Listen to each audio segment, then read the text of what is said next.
ଜୀବନରେ ସବୁଠୁ ବଡ଼ ଯୁଦ୍ଧ କେଉଁଠି ହୁଏ ଜାଣିଛ? ସେଇଠି ହେଲେ କୌଣସି ଯୁଦ୍ଧଭୂମିରେ ନୁହେଁ, କୌଣସି ଅସ୍ତ୍ରଶସ୍ତ୍ର ସାମ୍ନାସାମ୍ନି ନୁହେଁ, ବରଂ ସେ ଯୁଦ୍ଧଟି ହୁଏ ଆମ ମନ ଭିତରେ।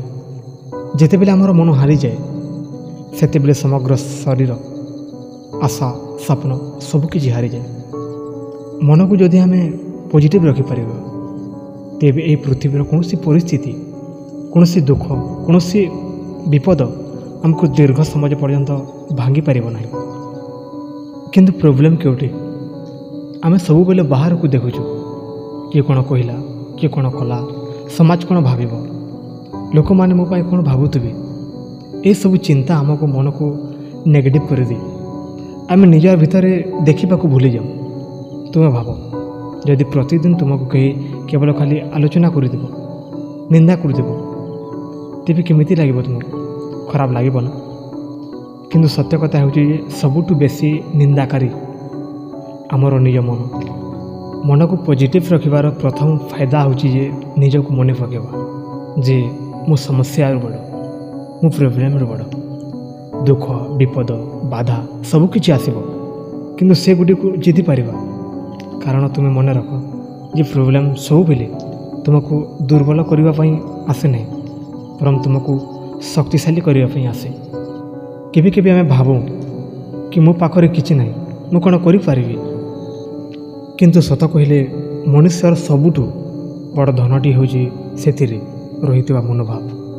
ଯଦି ମନୋଭାବ ପଜିଟିଭ୍ ଅଛି, ତେବେ ଖାଲି ହାତରେ ମଧ୍ୟ ତୁମେ ପୃଥିବୀକୁ ବଦଳାଇ ପାରିବ। କିନ୍ତୁ ଯଦି ମନୋଭାବ ନେଗେଟିଭ୍, ତେବେ ସମସ୍ତ ସମ୍ପତ୍ତି, ସବୁ ସୁବିଧା, ସବୁ ସହାୟତା ଥିଲେ ମଧ୍ୟ ତୁମ ଜୀବନରେ ଖୁସି ନୁହେଁ। ତୁମେ ଦେଖିଥିବ, ଗୋଟିଏ ଲୋକ 10ଟି ସୁବିଧା ପାଇଥାଏ, କିନ୍ତୁ ଗୋଟିଏ ଅସୁବିଧା ଧରି ମନକୁ ଭାଙ୍ଗିଦିଏ। ଆଉ ଗୋଟିଏ ଲୋକ ଯାହାଙ୍କ ପାଖରେ କିଛି ନାହିଁ, ସେମାନେ ମଧ୍ୟ ହସୁଛନ୍ତି, ଆଶାରେ ବଞ୍ଚୁଛନ୍ତି। କାହିଁକି? କାରଣ ପ୍ରଥମ ଲୋକଙ୍କର ମନ ନେଗେଟିଭ୍ ଓ ଦ୍ୱିତୀୟ ଲୋକଙ୍କର ମନ ପଜିଟିଭ୍। ଦେଖ, ଜୀବନକୁ ସୁନ୍ଦର କରିବାରେ ବାହାର ପରିସ୍ଥିତି 20% ଭୂମିକା ନିଭାଉଛି, କିନ୍ତୁ ମନର ଭାବନା 80%। ତେଣୁ ଯିଏ ନିଜର ମନକୁ ପଜିଟିଭ୍ ରଖିବାକୁ ଶିଖିଗଲା, ସେ ଲୋକଟି ସବୁଠାରୁ ଧନୀ ଓ ସବୁଠାରୁ ଶକ୍ତିଶାଳୀ। ଜଣେ ବୁଦ୍ଧିମାନ ଲୋକ କହିଥିଲେ, ମନ ଯାହା ଭାବିବ ଶରୀର ସେଟାକୁ ଅନୁଭବ କରେ। ତେଣୁ ଯଦି ମନ ସବୁବେଳେ ଭୟ, ନେଗେଟିଭିଟି, ହାର, ଦୁଃଖର କଥା ଭାବୁଛି, ତେବେ ଶରୀର ସେଟାକୁ ଅନୁଭବ କରିପାରିବ। କିନ୍ତୁ ଯଦି ମନ କହିବ ହଁ ମୁଁ ପାରିବି, ମୋ ଆଗରେ ଆଶା ଅଛି, ମୋର ଆଗରେ ଭବିଷ୍ୟତ ଅଛି, ତେବେ ସେହି ଶକ୍ତି ତୁମ ଜୀବନକୁ ପରିବର୍ତ୍ତନ କରିଦେବ।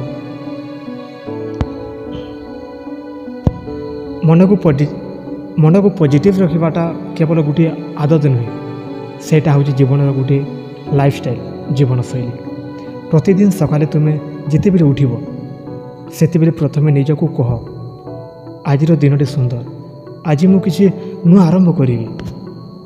এই ଛୋଟ କଥାଟି ତୁମର ମନରେ ବଡ଼ ପରିବର୍ତ୍ତନ ଆଣିଦେବ। ଗୋଟିଏ ଛୋଟ ଘଟଣା କହୁଛି।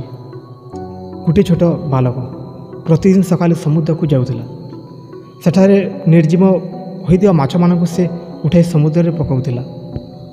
ଜଣେ ବୟସ୍କ ଲୋକ ଦେଖି ପଚାରିଲେ, ଆରେ ଏତେ ହଜାର ହଜାର ମାଛ କୂଳରେ ପଡ଼ିଥାଏ, ତୁ କିଛିକୁ ପକାଇଲେ କ'ଣ ତା'ର ପରିବର୍ତ୍ତନ ହେବ?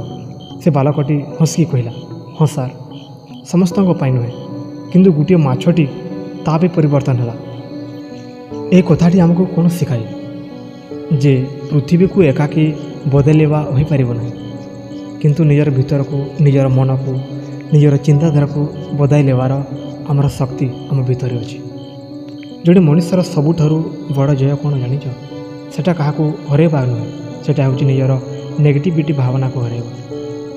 କିଏ କେବେ କ'ଣ କହିଲେ ଆମେ ସେଥିରେ ମନକୁ ଭାଙ୍ଗି ଦେଉଛୁ, କିନ୍ତୁ ସତ୍ୟ କଥା କହିବାକୁ ଗଲେ କେହି କ'ଣ କହିଲା ତା'ର ଆମର ଜୀବନ ମୂଲ୍ୟ କମିଯାଏନି। ମୂଲ୍ୟ କମେ ଯେତେବେଳେ ଆମେ ସେଇ କଥାକୁ ସତ୍ୟ ଭାବେ ନିଜର ମନକୁ ଡିପ୍ରେସ୍ କରିଯାଉ। ଦେଖ, ମନୁଷ୍ୟ ମନରେ ଅଜସ୍ର ଭାବନା ପୂର୍ଣ୍ଣ ଅଛି। ଗୋଟିଏ ଦିନରେ ଆମେ 60-70 ହଜାର ଭାବନା ଭାବୁଛୁ। କିନ୍ତୁ ସେଥିରେ ଅଧିକାଂଶ ନେଗେଟିଭିଟି। କ'ଣ ହେବ, ମୁଁ ପାରିବିନି, ଲୋକେ ହସିବେ, ଏସବୁ ଚିନ୍ତା ହେଉଛି ମନର ବିଷ। ଏ ବିଷକୁ ପ୍ରତିଦିନ ଯଦି ଆମେ ପିଉଛେ ତେବେ ମନ କିପରି ପଜିଟିଭ୍ ରହିବ? ତେଣୁ ପ୍ରଥମେ ଆମକୁ ଶିଖିବାକୁ ପଡ଼ିବ କ'ଣ ଗୁରୁତ୍ୱ ଦେବା ଆଉ କ'ଣ ଅଗୁରୁତ୍ୱ କରିଦେବା। ତୁମକୁ ଯଦି କିଏ କହିଲା ତୁମେ କିଛି କରିପାରିବ ନାହିଁ, ସେଥିରେ ଅଗୁରୁତ୍ୱ କର, କାରଣ ସେ କଥା ତାଙ୍କର ଭାବନା, ତୁମର ସତ୍ୟ ନୁହେଁ। ମନକୁ ପଜିଟିଭ୍ କରିବାର ଏକ ବଡ଼ ସାଧନା ହେଉଛି କୃତଜ୍ଞତା, ଗ୍ରାଟିଟ୍ୟୁଡ଼୍। ଯେତେବେଳେ ଆମେ ପାଇଥିବା ଛୋଟ ଛୋଟ ଜିନିଷ ପାଇଁ ଭଗବାନଙ୍କୁ ଧନ୍ୟବାଦ ଦେଉଛୁ, ସେତେବେଳେ ମନ ଆପଣାଇ ପଜିଟିଭ୍ ହୋଇଯାଏ। ଦେଖ, ଭାବି ଦେଖରେ ତୁମର ଆଖି ଅଛି, ଶ୍ୱାସ ନେଇପାରୁଛ, ହାଙ୍କି ପାରୁଛ।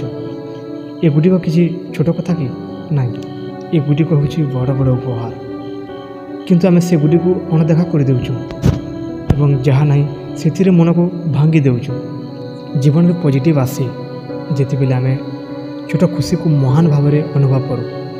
ପ୍ରତିଦିନ ସନ୍ଧ୍ୟାରେ ଅଳ୍ପ ସମୟ ଆଲୋଚନା କର, ଆଜି ମୁଁ କ'ଣ ଭଲ କଥା ଅନୁଭବ କଲି। ଏ ଛୋଟ ଆଦତ ଆସ୍ତେ ଆସ୍ତେ ତୁମର ମନକୁ ପଜିଟିଭିଟି କରିଦେବ। ମନେ ରଖିଦେବ ଯେ ନେଗେଟିଭିଟି ସ୍ୱାଭାବିକ, କିନ୍ତୁ ପଜିଟିଭ୍ ହେଉଛି ସାଧନା। ଯେତେବେଳେ ଆମେ ପ୍ରତିଦିନ ମନକୁ ସୁନ୍ଦର ଭାବନାରେ ପୂର୍ଣ୍ଣ କରିବାକୁ ଶୁରୁଆତ କରିଥାଉ, ସେତେବେଳେ ମନ ଶକ୍ତିଶାଳୀ ହୋଇଯାଏ। ଜୀବନର ସବୁଠୁ ବଡ଼ ପରୀକ୍ଷା କେବେ ହୁଏ ଜାଣିଛ? ସେଟା ଆନନ୍ଦରେ ନୁହେଁ, ସୁବିଧାରେ ନୁହେଁ, ବରଂ ଦୁଃଖ ସମୟରେ। ଯେତେବେଳେ ତୁମ ପାଖରେ ସବୁ କିଛି ଅଛି, ସାଙ୍ଗସାଥି, ପରିବାର, ଟଙ୍କା, ସୁବିଧା, ସେତେବେଳେ ପଜିଟିଭ୍ ରହିବା ସହଜ। କିନ୍ତୁ ଯେତେବେଳେ ଜୀବନ ଆମକୁ ଧୋକା ଦିଏ, ସ୍ୱପ୍ନ ଭାଙ୍ଗିଯାଏ, ନିଜର ଲୋକମାନେ ଛାଡ଼ିଯାଆନ୍ତି, ବିପଦରେ କେହି ସାଥ ନ ଦିଅନ୍ତି, ସେହି ସମୟରେ ମନକୁ ପଜିଟିଭ୍ ରଖିବାଟା ସବୁଠାରୁ ବଡ଼ ଚ୍ୟାଲେଞ୍ଜ। ଦେଖ, ଭାବିକି ଦେଖ, ତୁମେ ଏକା ରାତିରେ ତୁମେ କାନ୍ଦୁଛ, କେହି ନାହାନ୍ତି, କେହି ଶୁଣୁନାହାନ୍ତି। ସେ ସମୟରେ ମନ କ'ଣ କହୁଛି? ମୁଁ ହାରିଗଲି, ମୋ ପାଖରେ କିଛି ନାହିଁ। ଏ ସମୟରେ ଯଦି ତୁମେ ନିଜକୁ କହିପାରିବ ନାହିଁ, ଏ ସମାଜ ମୋତେ ଶକ୍ତିଶାଳୀ କରୁଛି, ଏହା ମଧ୍ୟ କଟିଯିବ, ତାହେଲେ ସେଥିରେ ତୁମର ସବୁଠାରୁ ବଡ଼ ଜୟ ହେବ। କେହି କେବେ ଦୁଃଖକୁ ଶତ୍ରୁ ଭାବନି, କିନ୍ତୁ ସତ୍ୟ କଥା ହେଉଛି ଦୁଃଖଟି ହେଉଛି ଗୋଟିଏ ଶିକ୍ଷକ। ସେ ଆମକୁ ଶିଖାଏ କିଏ ସତ୍ୟର ସାଥୀ, କିଏ କେବଳ ସୁବିଧା ସମାଜରେ ସାଙ୍ଗ, କିଏ ଆମକୁ ଶିଖାଏ ଆମେ କେତେ ଶକ୍ତିଶାଳୀ। ଯଦି ଦୁଃଖ ନଥାନ୍ତା, ଆମେ ଆମର ସୀମାକୁ କେବେ ବୁଝିପାରୁନଥାନ୍ତା। ଜୀବନ ଗୋଟିଏ ଗଭୀର ସତ୍ୟ ହେଉଛି ଯେ ତୁମକୁ ଭାଙ୍ଗିବାରୁ ବେଶୀ ତୁମକୁ ତିଆରି କରେ ଦୁଃଖ। ବଡ଼ ବଡ଼ ବ୍ୟକ୍ତିତ୍ୱ ଯେଉଁମାନଙ୍କୁ ଆମେ ଆଦର କରୁଛୁ, ସେମାନେ କେବେ ସୁବିଧାରେ ଶକ୍ତିଶାଳୀ ହୋଇନଥିଲେ। ସେମାନଙ୍କୁ ତିଆରି କରାଯାଇଥିଲା ତାଙ୍କର କଷ୍ଟ, ତାଙ୍କର ବିଫଳତା ଓ ତାଙ୍କର ବେଦନା। ତେଣୁ ଦୁଃଖ ସମାଜରେ ପ୍ରଥମ କଥା ହେଉଛି ଯେ ତାକୁ ସ୍ୱୀକାର କର। ହଁ, ଏହି ସମାଜ କଠିନ, କିନ୍ତୁ ଏହା ମୋର ଯାତ୍ରା ଗୋଟିଏ ଅଂଶ। ଯେତେବେଳେ ଆମେ ଦୁଃଖକୁ ପଳାଇବାକୁ ଯାଉଛୁ, ସେତେବେଳେ ମନ ଭଜରେ ପଡ଼ିଯାଏ। କିନ୍ତୁ ଯେତେବେଳେ ଆମେ କହିପାରୁ ହଁ, ଏହା ମୁଁ ସହିବି, ଏହାକୁ ମୁଁ ଜିତିବି, ସେତେବେଳେ ମନ ଆଶାରେ ପୂର୍ଣ୍ଣ ହୁଏ। ମନେ ରଖିବ ଯେ ରାତି ଯେତେ ଗାଢ଼, ସକାଳ ସେତେ ନିକଟ। ଦୁଃଖ ସମାଜଟି ଗୋଟିଏ ଅନ୍ଧାର ରାତି ଭଳି, କିନ୍ତୁ ଯଦି ତୁମେ ସେ ରାତିକୁ ସହିଲ, ନିଶ୍ଚିତ ରୂପେ ସକାଳ ସୂର୍ଯ୍ୟକିରଣ ତୁମକୁ ସ୍ପର୍ଶ କରିବ। ପଜିଟିଭ୍ ରଖିବା ଏକ ବଡ଼ ମନ୍ତ୍ର ହେଉଛି ଦୁଃଖକୁ ଶତ୍ରୁ ନୁହେଁ, ଶିକ୍ଷକ ଭାବରେ ଦେଖ। ସେଥିରେ ମନକୁ କାନ୍ଦିବାରୁ ଅଧିକ ଶିଖିବାକୁ ଆରମ୍ଭ କର। ଜୀବନରେ ଗୋଟିଏ ଗୁପ୍ତ ଶକ୍ତି ଅଛି, ସେଇଟା ହେଲା ନିଜ ସହିତ କଥା ହେବାର କଲା, ଯାହାକୁ ଆମେ ସେଲ୍ଫ ଟକ୍ କହୁ। ଆମେ ସବୁବେଳେ ଅନ୍ୟମାନଙ୍କୁ ଶୁଣୁଛୁ, ଅନ୍ୟମାନଙ୍କୁ ବୁଝୁଛୁ, କିନ୍ତୁ ସବୁଠାରୁ ବଡ଼ କଥା ହେଉଛି ନିଜ ମନରେ ଚାଲୁଥିବା ସ୍ୱରକୁ ଆମେ ଅଣଦେଖା କରିଦେଉଛୁ। ଗୋଟେ କଥା ଭାବ, ପ୍ରତିଦିନ ସକାଳେ ଯଦି ତୁମେ ନିଜକୁ କହ ମୁଁ ଦୁର୍ବଳ, ମୁଁ ଅସଫଳ, ମୁଁ ପାରିବିନି, ତାହେଲେ ଆମର ମନ ଓ ଶରୀର ଓ ଭାବନା ସବୁ ସେଥିରେ ବିଶ୍ୱାସ କରିବାକୁ ଲାଗିବ। କିନ୍ତୁ ଯଦି ସେହି ସ୍ଥାନରେ ଯଦି ଆମେ ପ୍ରତିଦିନ କହିବା ଯେ ମୁଁ ଶକ୍ତିଶାଳୀ, ମୁଁ ଶିଖୁଛି, ମୁଁ ଆଗକୁ ବଢ଼ୁଛି, ମୋ ଜୀବନରେ ଆଶା ଅଛି, ତେବେ ତୁମର ମନ ନ ଶକ୍ତି ଜନ୍ମ ନେବ। ମନେ ରଖ ଯେ ମଣିଷ ସେଇଟା ବିଶ୍ୱାସ କରେ ଯାହାକି ସେ ପୁନରାବୃତ୍ତି କରେ, ମାନେ କି ରିପିଟ୍ କରେ। ଯଦି ତୁମେ ପ୍ରତିଦିନ ନିଜକୁ ହରା ହୁଆ, ଦୁର୍ବଳ, ଅସହାୟ କହୁଛ, ତେବେ ତୁମର ମନ ସେଇ ଛବି ଗଢ଼ି ନେବ। ଯଦି ତୁମେ ପ୍ରତିଦିନ କହୁଛ ଯେ ମୁଁ ପାରିବି, ମୁଁ ଯୋଦ୍ଧା, ମୋ ଜୀବନ ସୁନ୍ଦର ହେବ, ତେବେ ସେଇ ଛବି ତୁମକୁ ଆଗକୁ ଟାଣି ନେବ। କେହି କେହି ଭାବନ୍ତି ନିଜ ସହିତ କଥା ହେଲେ କ'ଣ ପରିବର୍ତ୍ତନ ହେବ, କିନ୍ତୁ ସତ୍ୟ କଥା କହିବାକୁ ଗଲେ ଜୀବନରେ ସବୁଠୁ ବଡ଼ ପରିବର୍ତ୍ତନ ହେଉଛି ଛୋଟ ଛୋଟ କଥାରୁ ଆରମ୍ଭ ହୁଏ। ପ୍ରତିଦିନ 10 ମିନିଟ୍ ଯଦି ତୁମେ ନିଜ ସହିତ ପଜିଟିଭ୍ କଥା ଭାବ, ସେ 10 ମିନିଟ୍ ତୁମକୁ ସମଗ୍ର ଦିନକୁ ପରିବର୍ତ୍ତନ କରିଦେବ। ଦେଖ, ଜଣେ ଚାଷୀ ବୀଜ ପକାଇଲା, ସେ ବୀଜରୁ ବଡ଼ ଗଛ ହୁଏ। ଠିକ୍ ସେହିପରି ଆମେ ଯେତେବେଳେ ମନରେ ପଜିଟିଭ୍ କଥା ହେବା, ତାପରେ ସେ ଆଶା, ସାହସ, ସଫଳତା ଗଛ ବିକଶିତ ହୁଏ। ମନକୁ ପଜିଟିଭ୍ କରିବା ପାଇଁ ନିଜ ସହିତ କଥା ହେବାଠୁ ବହୁତ ଶକ୍ତିଶାଳୀ ଅସ୍ତ୍ର। ବାହାର ଲୋକ କ'ଣ କହିଲେ ସେଟାକୁ ତୁମେ ନିୟନ୍ତ୍ରଣ କରିପାରିବନି, କିନ୍ତୁ ନିଜର ମନକୁ ତୁମେ କ'ଣ କହୁଛ ସେଟାକୁ ତୁମେ ପୂର୍ଣ୍ଣ ଭାବରେ ନିୟନ୍ତ୍ରଣ କରିପାରିବ। ଦେଖ, ପ୍ରତିଦିନ ନିଜକୁ କହ ଯେ ମୁଁ ପାରିବି, ମୋ ଭିତରେ ଶକ୍ତି ଅଛି, ମୁଁ ମୋ ସ୍ୱପ୍ନକୁ ସତ୍ୟ କରିପାରିବି। ଦେଖିବ ଧୀରେ ଧୀରେ ଏହି କଥାଗୁଡ଼ିକ ସତ୍ୟରେ ପରିଣତ ହେବ। ଜୀବନରେ ମନକୁ ପଜିଟିଭ୍ ରଖିବା ପାଇଁ ସବୁଠୁ ମହତ୍ତ୍ୱପୂର୍ଣ୍ଣ କଥା ହେଉଛି ଯେ ତୁମେ କାହା ସହିତ ରହୁଛ, କେମିତି ପରିବେଶରେ ବଞ୍ଚୁଛ। ତୁମର ମନଟି ହେଉଛି ଏକ ସ୍ପଞ୍ଜ ପରି। ଯେପରି ସ୍ପଞ୍ଜ ପାଣିକୁ ଶୋଷି ନେଇଥାଏ, ଠିକ୍ ସେହିପରି ତୁମର ମନ ଆଖପାଖରେ ଥିବା କଥା, ଲୋକ, ଭାବନା, ପରିବେଶ ସବୁକୁ ଶୋଷି ନେଇଥାଏ। ଯଦି ତୁମେ ଘେରି ରହିଥିବା ଲୋକମାନେ ସବୁବେଳେ ନେଗେଟିଭ୍, ସେମାନେ କେବଳ ଅସନ୍ତୋଷ, ଅଭିଯୋଗ, ଆଲୋଚନା, ଈର୍ଷା କରୁଛନ୍ତି, ତେବେ ସେମାନଙ୍କ ମନ ସେ ଅନ୍ଧକାରରେ ପକାଇଥାଏ। କିନ୍ତୁ ଯଦି ତୁମେ ସେମାନଙ୍କୁ ସାଙ୍ଗ କର, ସେମାନେ ତୁମକୁ ପ୍ରେରଣା ଦେଇଥାନ୍ତି। ସେମାନେ ସଦା ହଁ ତୁ ପାରିବୁ କୁହନ୍ତି। ସେମାନେ ସ୍ୱପ୍ନ, ପରିଶ୍ରମ, ସାହସ, ଆଶାର କଥା କହନ୍ତି। ତେବେ ତୁମର ମନ ଆଲୋକ ଜଗିଯାଏ। ଜୀବନରେ ସଙ୍ଗୀ ଚୟନ ମାନେ କି ଚଏସିଂ କମ୍ପାନୀ ସବୁଠୁ ବଡ଼ କଲା। କାରଣ ତୁମର ନିଜ ମନକୁ ପଜିଟିଭ୍ ରଖିବାକୁ ଯେତେ ବି ଚାହିଁବା, କିନ୍ତୁ ଯଦି ତୁମେ ଘେରି ରହିଥିବା ପରିବେଶ ନେଗେଟିଭ୍, ତେବେ ତୁମର ଶକ୍ତିକୁ ଧୀରେ ଧୀରେ ଖାଇଦିଏ। ମନେ ରଖିଥିବ ଯେ ତୁମର 5 ଜଣ ସାଙ୍ଗର ସାଧାରଣ ଯୋଗଫଳ। ତୁମେ ଯେଉଁମାନଙ୍କ ସାଙ୍ଗରେ ରହୁଛ, ସମାଜ କାଟୁଛ, ତୁମର ଚିନ୍ତାଧାରା, ଆଦତ, ଭାବନା, ସ୍ୱପ୍ନ ଠିକ୍ ସେଇଭଳି ହୋଇଯାଏ। ତେଣୁ ଯଦି ତୁମେ ପଜିଟିଭ୍ ମନ ଚାହୁଁଛ, ସେତେବେଳେ ସେମାନଙ୍କ ସହିତ ରୁହ ଯେଉଁମାନେ ତୁମକୁ ଉପରକୁ ଉଠାନ୍ତି, ତଳେ ନୁହେଁ। ଏହା ସହିତ ପରିବେଶକୁ ମଧ୍ୟ ପଜିଟିଭ୍ ରଖ। ତୁମର କୋଠାକୁ ସୁନ୍ଦର, ପରିଷ୍କାର, ମୋଟିଭେସନ୍ ଚିତ୍ର, କୋଟ୍ସ, ଭଲ ସଙ୍ଗୀତରେ ଭରିଦିଅ। ଯେପରିକି ପ୍ରତିଦିନ ଦେଖିଥିବା ମିଳୁଥିବା ଛୋଟ ଛୋଟ ପଜିଟିଭ୍ ଜିନିଷ ତୁମର ମନକୁ ଅନେକ ଶାନ୍ତି, ଶକ୍ତି ଓ ଆଶା ଦିଏ। ଦେଖ, ଜୀବନରେ ସବୁଠୁ ବଡ଼ ଶକ୍ତି ହେଉଛି ପ୍ରାର୍ଥନା, କୃତଜ୍ଞତା ଓ ନିଜକୁ ସେବା କରିବା। ତାହେଲେ ପ୍ରଥମେ ଆମେ କଥା ହେବା ପ୍ରାର୍ଥନା। ଜୀବନରେ କେତେ ବଡ଼ ବିପଦ, ଯନ୍ତ୍ରଣା, ଅନ୍ଧକାର ଆସୁ, ପ୍ରାର୍ଥନା ତୁମକୁ ଶାନ୍ତି ଦେଇଥାଏ, ଆଶା ଯୋଗାଇଥାଏ। ପ୍ରାର୍ଥନା ମାନେ କେବଳ ଭଗବାନଙ୍କୁ କିଛି ମାଗିବା ନୁହେଁ। ପ୍ରାର୍ଥନା ମାନେ ହେଉଛି ନିଜକୁ ସେହି ଶକ୍ତି ସାମ୍ନାରେ ନମାଇବା ଯାହା ସବୁ କିଛିକୁ ନିୟନ୍ତ୍ରଣ କରୁଛୁ। ଯେତେବେଳେ ତୁମେ ପ୍ରାର୍ଥନା କର, ତୁମର ମନ କହେ ହଁ କିଛି ଆଶା ଅଛି, ମୁଁ ଏକା ନୁହେଁ। ଦ୍ୱିତୀୟ କଥା ହେଉଛି କୃତଜ୍ଞତା। ପ୍ରତିଦିନ ସକାଳେ ନହେଲେ ରାତିରେ ତୁମେ ମନେ କର ଆଜି ତୁମକୁ କ'ଣ କ'ଣ ମିଳିଛି, ଯାହା ପାଇଁ ତୁମେ ଧନ୍ୟବାଦ ଦେଇପାରୁଛ।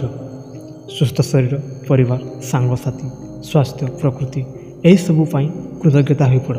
କାରଣ ଯେତେବେଳେ ତୁମେ କୃତଜ୍ଞତା ପ୍ରକାଶ କରିବ, ତୁମର ମନ ଅଭାବକୁ ଛାଡ଼ି ସମୃଦ୍ଧିକୁ ଦେଖିବାକୁ ଶିଖିଯାଏ। କୃତଜ୍ଞତା ମନକୁ ସବୁବେଳେ ପଜିଟିଭ୍ ରଖିଥାଏ।